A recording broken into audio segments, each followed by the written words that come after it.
অতঃপর মূসা তার জাতির কাছে রাগান্বিত এবং দুঃখিত অবস্থায় ফিরে এলেন।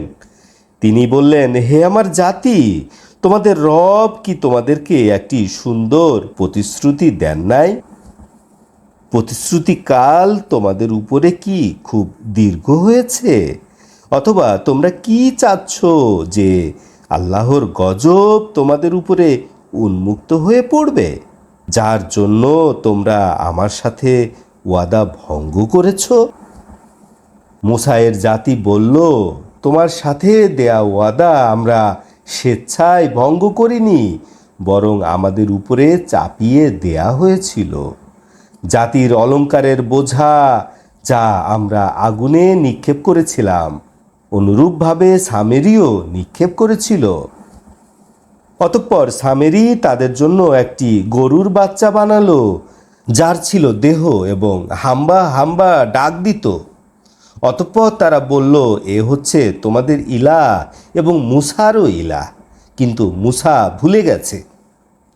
তবে কি তারা ভেবে দেখে না উহা তাদের কোনো কথার জবাব দিতে পারে না এবং তাদের কোনো ক্ষতিও করতে পারে না এবং উপকারও করতে পারে না?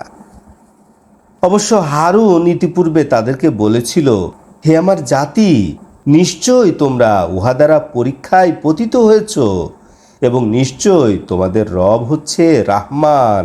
তোমরা আমার অনুকরণ করো এবং আমার আদেশ মান্য করো। তারা বলল, মূসা আমাদের কাছে ফিরে না আসা পর্যন্ত আমরা উহার ইবাদতেই লিপ্ত থাকব। মূসা বললেন, হে হারুন, তুমি যখন দেখলে যে তারা পথভ্রষ্ট হয়েছে, তখন কিসে তোমাকে বাধা দিল যে তুমি আমার অনুসরণ করলে না? তুমি কি আমার আদেশ অমান্য করলে?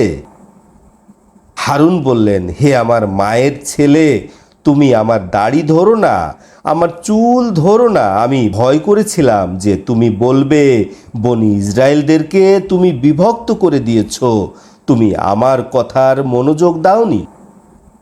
মূসা বললেন, হে সামেরি, তোমার খবর কি?